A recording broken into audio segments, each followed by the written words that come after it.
사무엘상 27장. 다윗이 그 마음에 생각하기를 내가 후일에는 사울의 손에 붙잡히리니 블레셋 사람들의 땅으로 피하여 들어가는 것이 좋으리로다. 사울이 이스라엘 온 영토 내에서 다시 나를 찾다가 단념하리니 내가 그의 손에서 벗어나리라 하고, 다윗이 일어나 함께 있는 사람 600명과 더불어 가드왕 마옥의 아들 아기스에게로 건너가니라. 다윗과 그의 사람들이 저마다 가족을 거느리고 가드에서 아기스와 동거하였는데, 다윗이 그의 두 아내 이스라엘 여자 아히노암과 나발의 아내였던 갈멜 여자 아비가일과 함께 하였더니, 다윗이 가드에 도망한 것을 어떤 사람이 사울에게 전하매 사울이 다시는 그를 수색하지 아니하니라. 다윗이 아기스에게 이르되 바라건대 내가 당신께 은혜를 입었다면 지방 성읍 가운데 한 곳을 내게 주어 내가 살게 하소서. 당신의 종이 어찌 당신과 함께 왕도에 살리이까 하니, 아기스가 그날에 시글락을 그에게 주었으므로 시글락이 오늘까지 유다 왕에게 속하니라. 다윗이 블레셋 사람들의 지방에 산 날수는 1년 4개월이었더라. 아멘. 성경에 나오는 믿음의 사람들이라고 해서 모두가 완벽한 사람은 아니었습니다. 그래서 우리는 믿음의 사람들이 의외의 결정을 하는 것을 보면서 이 사람이 정말로 믿음의 사람 맞아? 라고 하는 의심이 들 때가 종종 있을 것입니다. 그런데 그것이 우리 사람들의 삶인 것입니다. 우리는 실수 없이 경건하게 살아가고 싶은데 언제든 넘어질 수밖에 없는 게 우리입니다. 그렇기 때문에 내가 가끔 어쩌다 올바른 결정을 내렸다고 해서 교만해져도 안 되는 것이고, 반대로 내가 실수했다고 해서 우리가 비웃음 당할 것을 걱정하지 않아도 괜찮습니다. 그저 그런 모습이 다 나의 모습이구나, 내가 원래 이런 사람이구나 하고 인정하고 거기서부터 다시 시작하시면 되는 것입니다. 우리가 오늘 말씀에서도 다윗은 한 번 또 더 넘어지게 될 것입니다. 우리가 지금까지의 말씀을 쭉 생각해 보면 다윗은 하나님의 주권을 믿으면서 두 번씩이나 사울을 구해 주었죠. 그가 부하 아비새한테 한 고백이 얼마나 멋있는 고백입니까?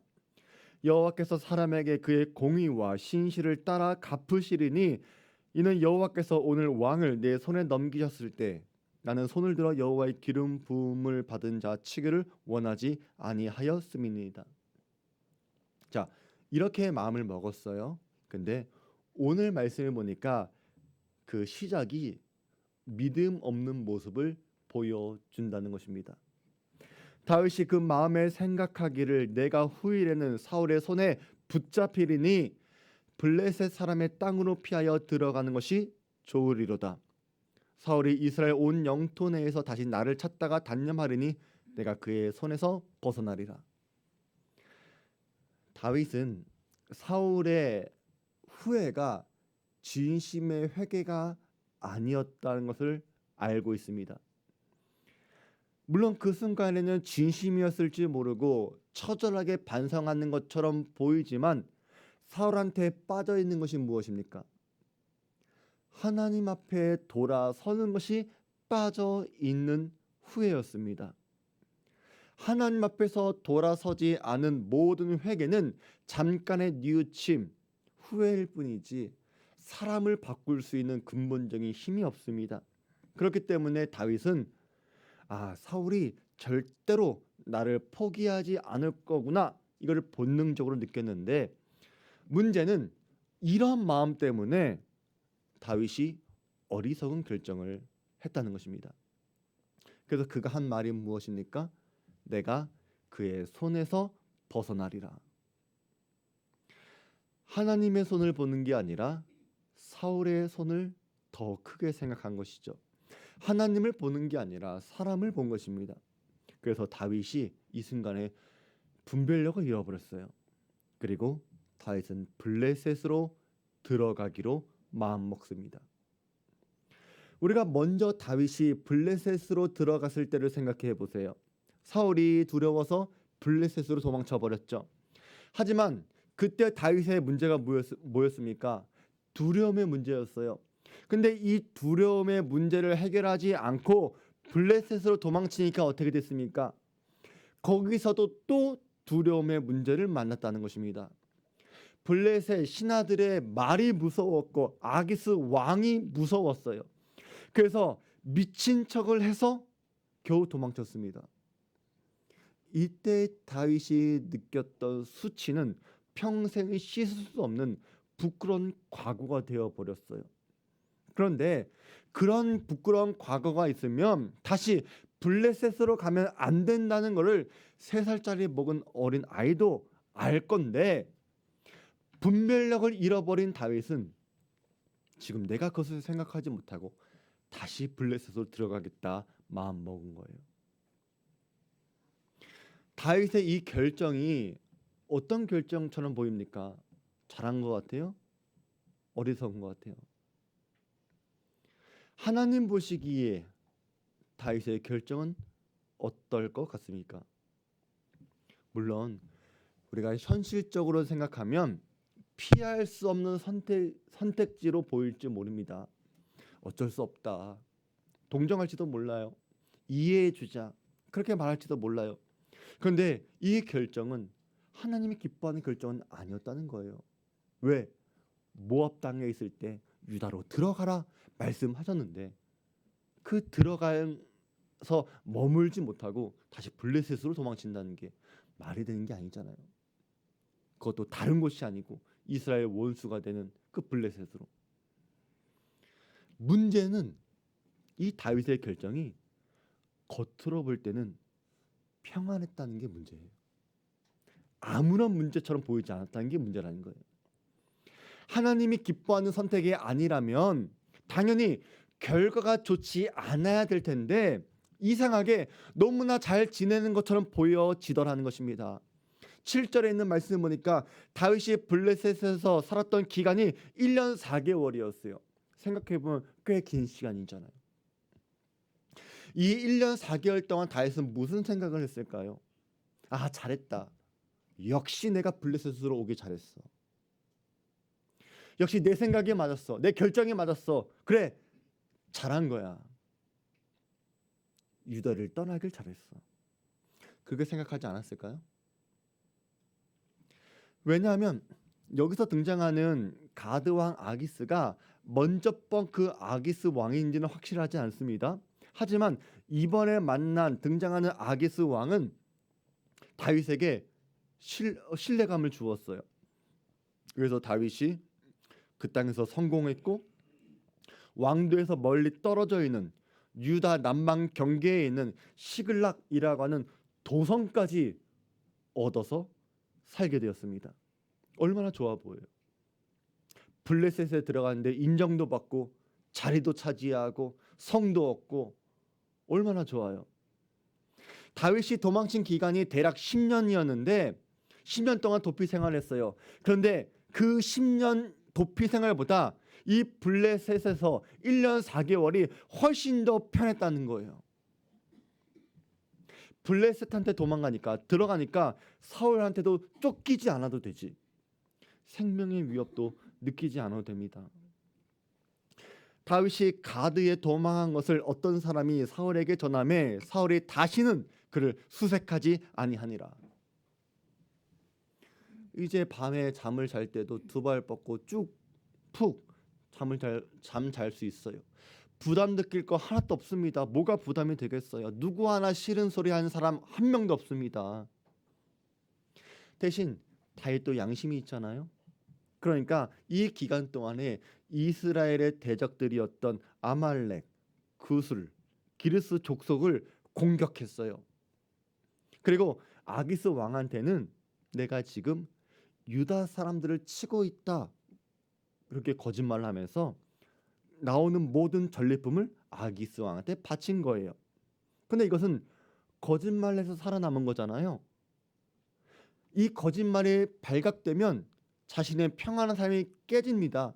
그래서 어떻게 했냐면 그 성 안에 있는 모든 사람들을 다 죽여버린 거예요. 다윗이 그 남녀를 살려서 가드로 데려가지 아니한 것은 그의 생각에 그들이 우리에게 대하여 이르기를 다윗이 행한 일이 이러하니라 하여 블레셋 사람들의 지방에 거주하는 동안에 이같이 행하는 습관이 있었다 할까 두려워함이었더라. 다윗이 이렇게까지 하니까 아기스 왕은 다윗을 믿어버린 거예요. 하지만 여러분은 아셔야 합니다. 다윗이 블레셋으로 도망쳐했던 것, 그리고 나름대로 이스라엘을 위해서 몰래 이스라엘 적들을 죽이는 것이 잘한 것처럼 보여져도 거짓과 두려움에 기초한 그의 평안은 가짜 평안인 것입니다. 절대로 기름 부음 받은 이스라엘 왕이 보여야 하는 모습은 아닌 것입니다. 이것을 잘 분별할 수 있는 성도들 되시길 바랍니다. 여러분의 삶에도 이런 거짓 평안이 언제나 여러분을 유혹하고 있다는 사실을 깨닫게 되기 바랍니다. 그리고 그러한 평안을, 그런 일을 절대로 가볍게 여기지도 마시기 바랍니다.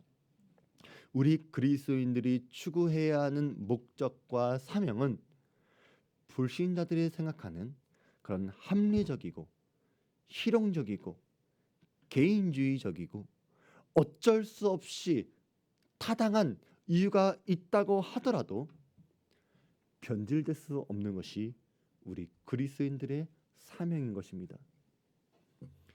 여러분의 삶과 목적과 방법은 모두 하나님의 나라와 하나님의 이름과 하나님의 거룩한 뜻을 이루는 거룩한 삶에 기초하며 살아가시길 바랍니다.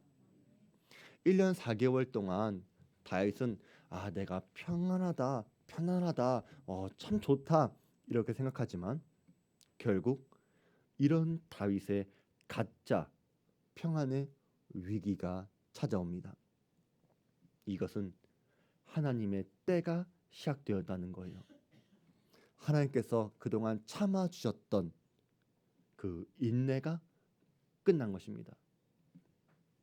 그래서 블레셋하고 이스라엘이 전쟁을 하게 됩니다. 그동안 1년 4개월 동안 아기스 왕은 다윗을 믿었죠. 그래서 다윗을 믿었기 때문에 이스라엘하고 싸울 때에 이제 앞장 세우려고 했고, 너가 여기서 전쟁 잘 치르면 내가 경호 대장을 시켜줄게, 이렇게 이야기한 거예요. 그동안 이스라엘을 공격했다고 다윗이 그렇게 보고했잖아요. 전리품도 바쳤어요. 그러니까 이제 명분은 없었다가 이번 한 번만 잘하면 내가 너의 인생은 탄탄대로다, 열어주겠다, 내가 기회를 주겠다. 아기스 입장에서는 큰 호의를 베풀어 준 거예요. 그렇죠? 근데 다윗의 속은 어떻겠어요?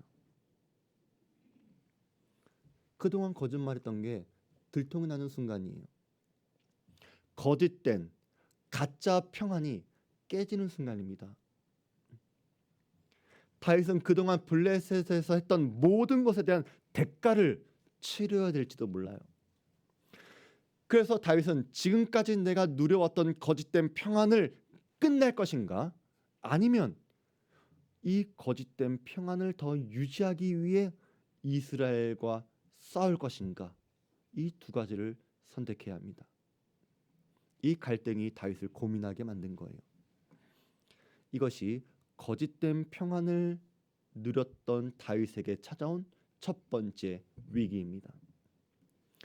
다윗이 아벡이라고 하는 곳에 블레셋 군대가 모여 있는데 거기까지 다윗이 갔다라고 하는 것은 다윗이 그곳 도착할 때까지 계속 고민했다는 거예요. 갈까 말까가 아니라 가면서 계속 고민한 거예요. 어떻게 할까. 자, 그런데 여기서부터 하나님의 진짜 은혜가 시작되었다는 거예요. 아벡에 모여있는 블레셋 장수들은 하나같이 왕한테 건의하는 거예요. 다윗이 이 전쟁에 참여하면 반드시 우리를 배신할 겁니다. 이 전쟁에 포함시키면 안 됩니다. 그러니까 아기스 왕은 다윗한테 아주 미안해하면서, 미안해 다윗아, 너 이 전쟁에 참여하지 못할 것 같아. 내가 너한테 경호 대장 자리까지 약속해 주었는데 신하들이 반대하네. 미안해. 너 다시 시글락으로 돌아가. 이렇게 이야기하는 거예요. 만약에 다윗이 먼저 제가 이스라엘과 싸우지 못하겠습니다. 이렇게 말하면 다윗의 충성이 의심받을 거 아니에요.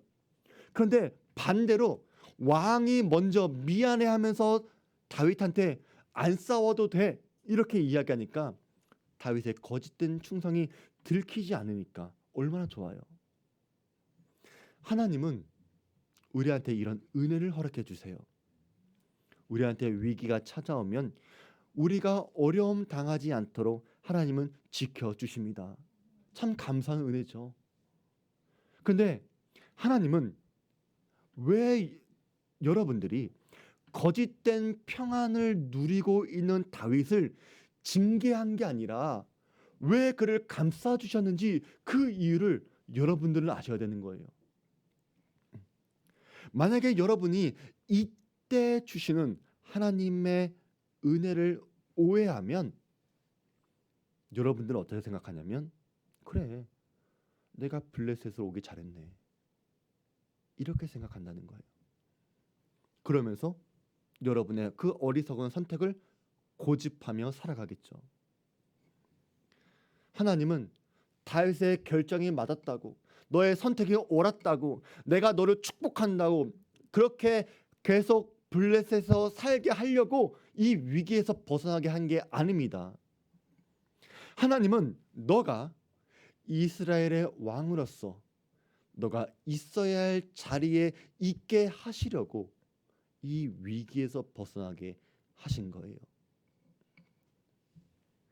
그런데 여러분들이 이때 다윗과 같은 상황에서 하나님의 은혜를 축복으로 여겨서 여러분의 거짓된 삶, 가짜 평안을 고집하려고 하면 여러분은 반드시 더 큰 어려움을 당하게 될 것입니다.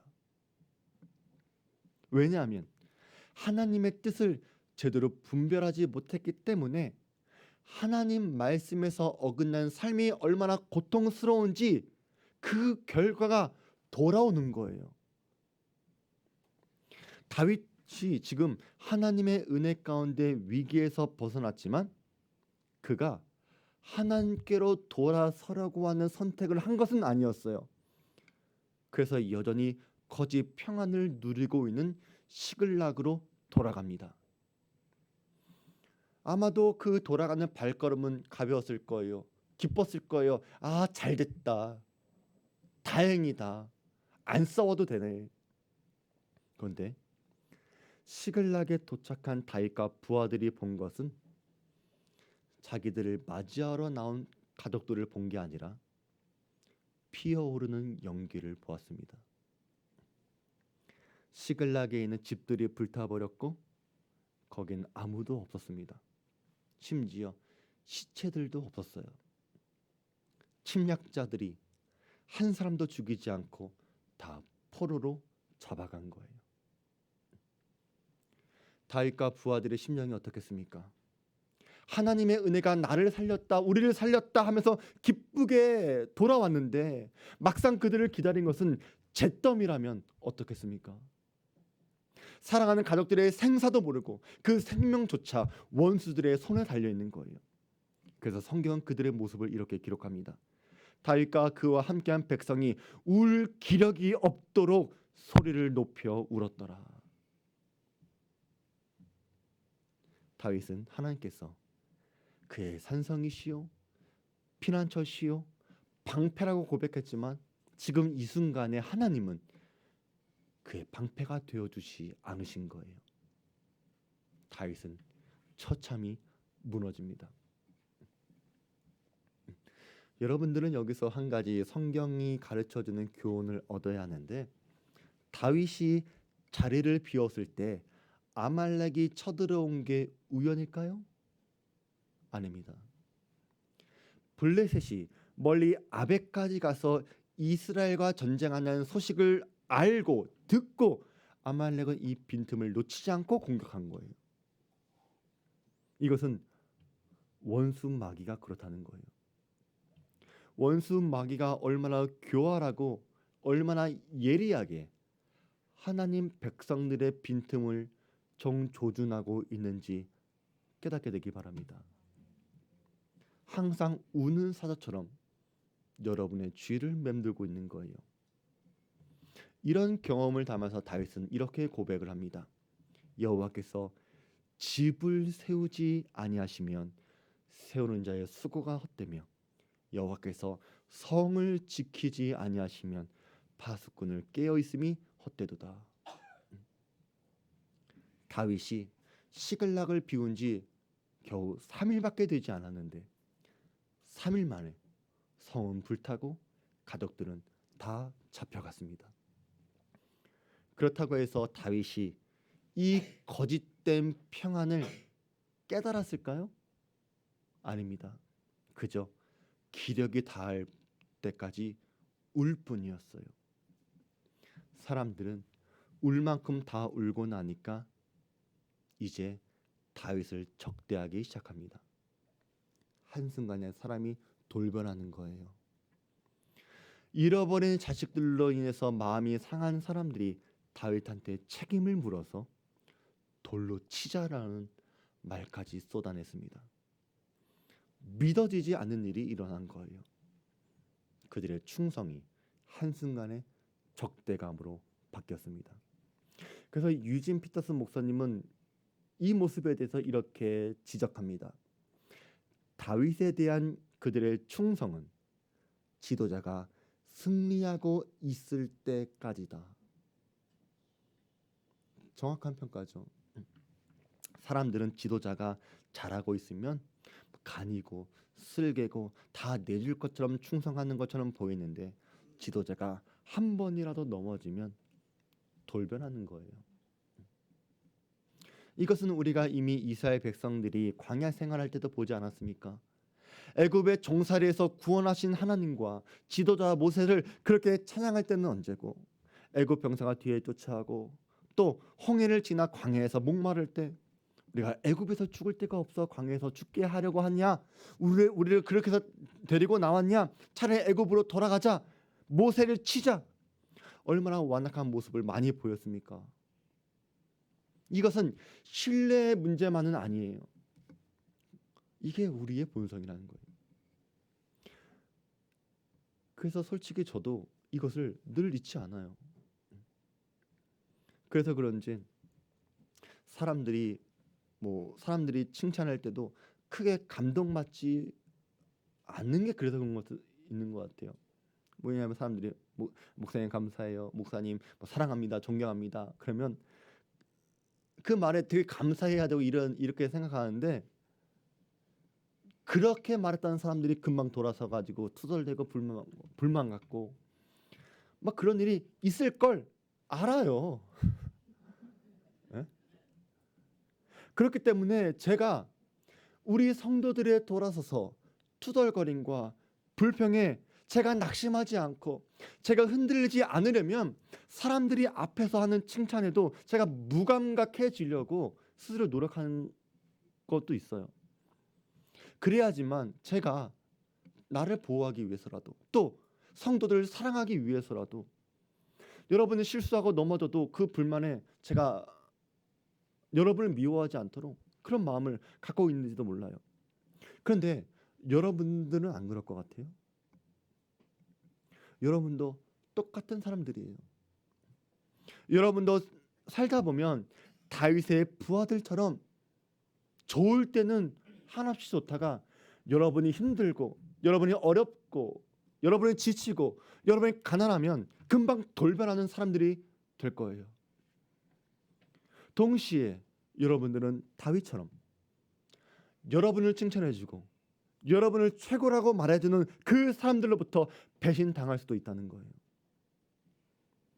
그런 상처들은요, 미안합니다, 죄송합니다, 그런 말로는 다 씻을 수 없습니다.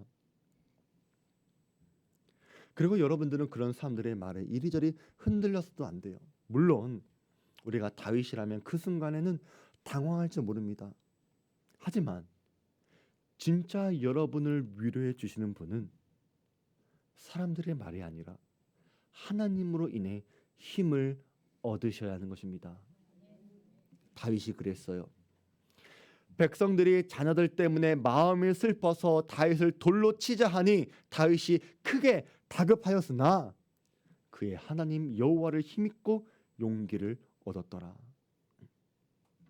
우리가 하나님을 잊어버리면 다윗을 돌로 치자라고 하는 말을 들었을 때 우리도 다윗처럼 크게 다급해질 수 있지만 다윗처럼 다시 하나님으로 인해 용기를 얻는 분들 되시길 바랍니다.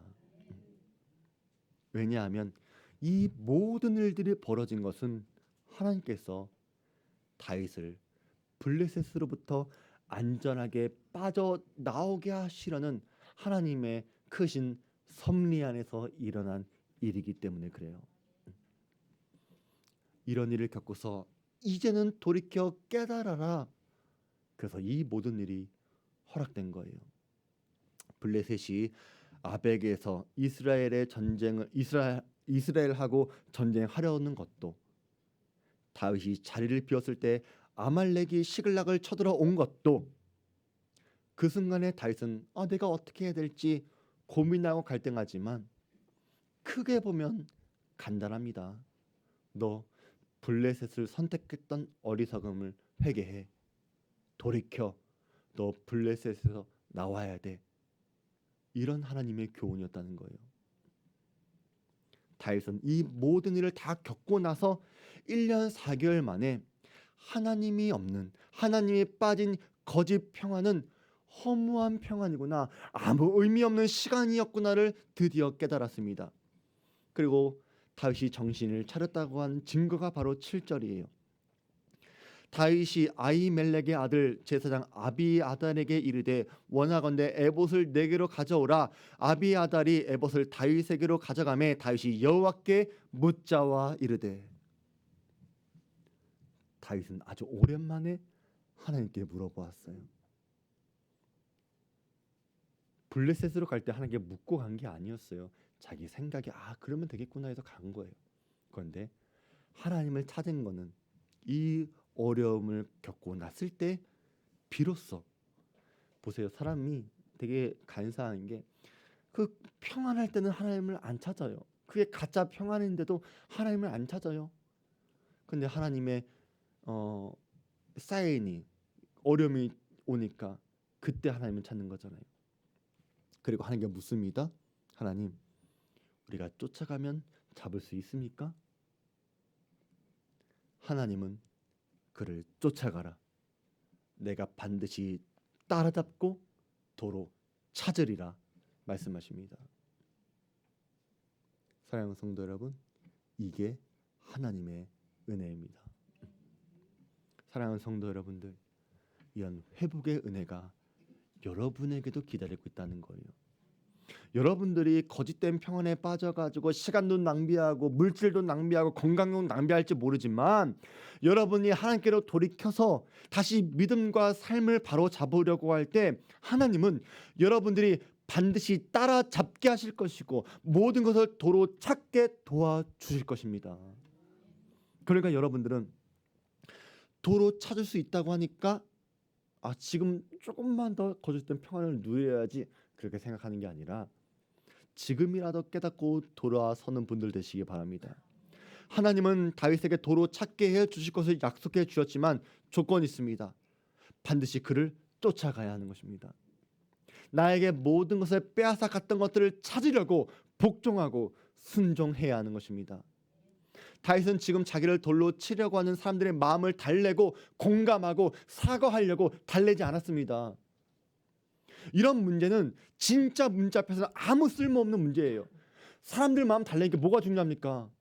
도로 찾는 게 중요한 것이지.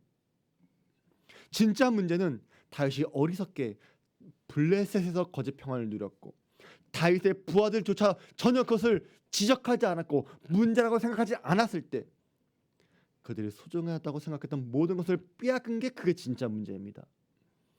그들의 슬픔은 거짓된 평안을 이젠 끝났구나 해서 슬퍼하는 게 아니라 이것을 반성하고 하나님의 진짜 은혜를 되찾기 위해 애통하는 마음을 가져야지만 진짜 슬퍼하는 것입니다.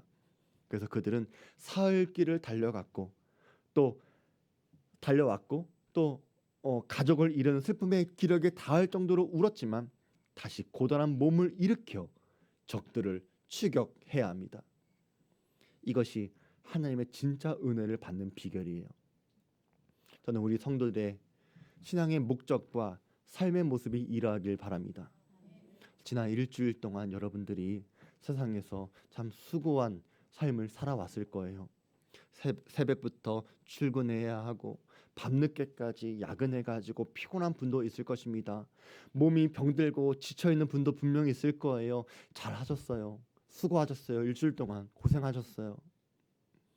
하나님이 여러분의 수고하고 무거운 짐을 내려놓게 하신 은혜가 있게 되길 바랍니다. 하지만 그게 하나님의 진짜 은혜는 아니라는 거예요. 여러분들이 다시 힘을 내서 고단한 몸을 이끌고 하나님이 말씀하시는 곳에 순종해서 하나님이 원하시는 곳에 서 있는 이곳, 이 시간이 진짜 은혜라는 것을 깨닫게 되길 바랍니다. 그래야지만 하나님이 여러분에게 주시고자 하는 진짜 더 큰 은혜가 있다는 것을 믿게 되길 바랍니다. 여러분이 이곳, 이 예배 시간에 여러분이 잃어버렸던 모든 것을 되찾고 회복하는 은혜가 있게 되길 바랍니다. 때로는 여러분의 삶에 고통과 비참함을 경험할 때가 있겠지만 그것이 여러분이 고집하고 싶은 거짓된 평안을 깨부수려고 하는 하나님의 뜻이 아닌지를 생각해 보시기 바랍니다. 우린 고난이 찾아오면 하나님 제발 이 고난 좀 벗어나게 해주세요 기도하겠지만 하나님의 은혜의 방법은 눈앞에 있는 고난을 해결하면서 문제를 해결하는 것이 아니라, 물론 그럴 때도 있지만 항상 그렇지는 않습니다. 왜냐하면 하나님이 보실 때 여러분의 삶의 문제는 눈앞에 있는 문제 때문에 여러분이 힘든 것이 아니라 여러분이 하나님을 잊어버린 데서 나오는 모든 결과물이라는 것이 그런 것입니다. 그래서 여러분은 진짜 하나님을 만나셔야 합니다. 하나님의 진짜 은혜를 구하셔야 돼요. 그렇게 생각해 보면 아말렉이 시글락을 공격해서 모든 것을 불태우고 가족들을 붙잡아 간 것은 하나님의 섭리 안에서 주어진 은혜입니다. 절대로 은혜처럼 안 보이는데 이것은 우리가 경험하지 못하는 하나님의 낯선 방식으로서의 은혜였다는 거예요. 참담한 비극 앞에서도 울기만 하고 깨닫지 못하니까 하나님은 충성스러운 부하들을 적대적으로 바꾸면서까지 다윗을 불러주십니다. 그것은 책망이 아니라 다윗을 향한 은혜예요. 마찬가지로 하나님은 자꾸만 여러분의 연약한 믿음을 흔드실 때가 있을 거예요. 하지만 하나님이 여러분의 믿음을 흔드시는 것은 여러분을 낙심하게 하려고 하는 것이 아니라 진짜 승리를 주시기 위한 흔드심입니다. 사랑하는 성도 여러분들, 여러분을 담대하게 하시는 하나님께 감사하시기 바랍니다. 참 믿음과 참 은혜를 회복하시길 바랍니다. 그래서 여러분들은 하나님의 일하심을 알아야 돼요. 다윗이 블레셋으로 도망쳐서 1년 4개월 동안 살아간 것 하나님은 절대로 기뻐하지 않으세요. 다윗은 거기서 편했지만 그것은 하나님이 참고 있는 거예요. 우리는 일반적으로 내가 편하면 그게 축복인 것처럼 착각합니다. 하지만 성경은 내가 하나님을 위해서 무엇을 하고 있다, 이게 중요한 게 아니라 하나님이 우리를 위해서 무엇을 하고 계신다, 이게 더 중요한 거라고 가르칩니다. 다윗은 내가 하나님 때문에 사울을 2번 살려주었다, 이 사실보다 하나님이 나를 지켜주시는 방패가 되신다, 이것을 더 중요하게 생각했어야 합니다.